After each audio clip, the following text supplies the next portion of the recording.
दोस्तों नमस्कार, आप देख रहे हैं पोल टॉक में हूं संतोष कुमार पांडे।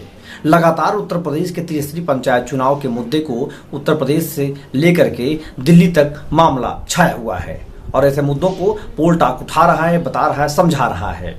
हमारे दर्शकों को हमेशा ये अपडेट जानने की जरूरत है कि आखिर हुआ क्या। पंचायत चुनाव को लेकर के तमाम सारी चीजें सामने आ रही हैं और इसमें कई सारे लोग याचिकाएं लगाने को तैयार हैं, लेकिन दरअसल कोर्टों का जो एक सिस्टम बन रहा है उससे लोग निराश हो रहे हैं। हाई कोर्ट हो चाहे सुप्रीम कोर्ट हो, सुप्रीम कोर्ट में भी एक जनहित याचिका लगी हुई है सचिन भारद्वाज की, उस पर कोई सुनवाई नहीं हो पाया और माना जा रहा है कल संडे है और कल ही पोलिंग पार्टियां रवाना हो जाएंगी और उत्तर प्रदेश में तीसरे चरण का चुनाव 26 अप्रैल को होना तय है। सरकार मानने को तैयार नहीं है, सरकार भले सुविधाएं नहीं दे पा रही है, लोग मर रहे हैं। उनके ही विधायक, 2 विधायकों का निधन हो चुका है, उनके ही लखनऊ में जिला उपाध्यक्ष हैं, पार्टी का निधन हो चुका है। अब उनके सांसद विरोध में हैं, कई विधायक कोरोना पॉजिटिव हैं, फिर भी सरकार इस बात को नहीं मान रही है कि उत्तर प्रदेश में कोरोना है। अगर कोरोना होता तो सरकार चुनाव न कराती। पंचायत चुनाव को लेकर के जिस तरह से सरकार का एक अभियान है वो कहीं न कहीं फेल हो रहा है। बड़ी संख्या में लोगों ने कोरोना के पालन गाइडलाइंस का उल्लंघन किया है। इसको आपने भी देखा, हमने भी देखा और तमाम जगहों पर पढ़ा भी गया। लेकिन 26 तारीख को वोटिंग होगी और 29 तारीख को भी वोटिंग होगी और 2 मई को रिजल्ट आएगा। ये सरकार का प्लान है, सरकार ने इसे घोषित कर चुका है। लेकिन इन तीनों डेट को अगर देखा जाए तो कितनी भीड़ होगी, कितनी संख्या में लोग जुटेंगे, इसका अंदाजा सरकार को भी नहीं है। लेकिन सरकार कह रही है तो चुनाव कराएगी क्योंकि चुनाव होना जरूरी है।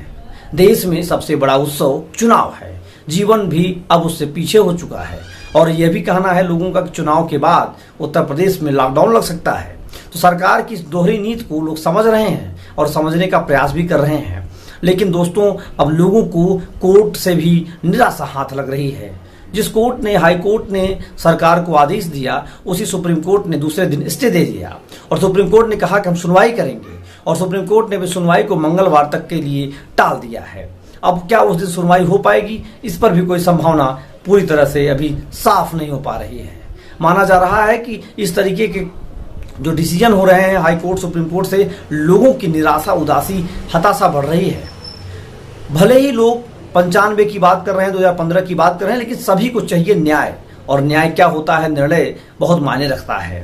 लेकिन कोर्टों का निर्णय भी नहीं आ पा रहा है। ऐसे में वकील अपनी पूरी दावेदारी पेश कर रहे हैं लेकिन फैसला साफ नहीं हो पा रहा है। तो जिस तरीके से अभी दिलीप राय की याचिका पर 3 हफ्ते का समय दिया गया था, वहीं दूसरी तरफ सचिन भारद्वाज जी की याचिका पर अभी कोई सुनवाई नहीं हो पाई है। इस तरीके से माना जा रहा है कि लोग अब जानना चाहते हैं, समझना चाहते हैं कि आखिर कोर्ट में ऐसे महत्वपूर्ण मसले भी जल्दी क्यों नहीं सुनवाई हो पा रही है। उस पर समय मिल रहा है, टाइम मिल रहा है और ऐसे में सरकार का काम पूरा हो रहा है। तो दोस्तों, लगातार हमारा प्रयास है कि आपको ऐसी जानकारियां दी जाएं। कल कुछ संभावना है, हालांकि संडे है, लेकिन बता रहे हैं लोग कि सुनवाई हो रही है। हाई कोर्ट ने सुनवाई आज भी की है दिल्ली में, तो कुछ सुनवाइयां कल हो सकती हैं। लेकिन अभी जो कर्मचारी, जो एम्प्लॉई जो कल पोलिंग पार्टियां के रूप में शामिल होकर के अपने गंतव्य मार्ग को निकल जाएंगे, वो क्या वापस आ पाएंगे? क्या उनका चुनाव रुक पाएगा? तमाम ऐसे सवाल हैं, तमाम ऐसे मुद्दे हैं। लोगों की राय है कि इसे रोका जाए क्योंकि लगातार इस चुनाव से लोगों को कोरोना संक्रमण की संख्या बढ़ रही है।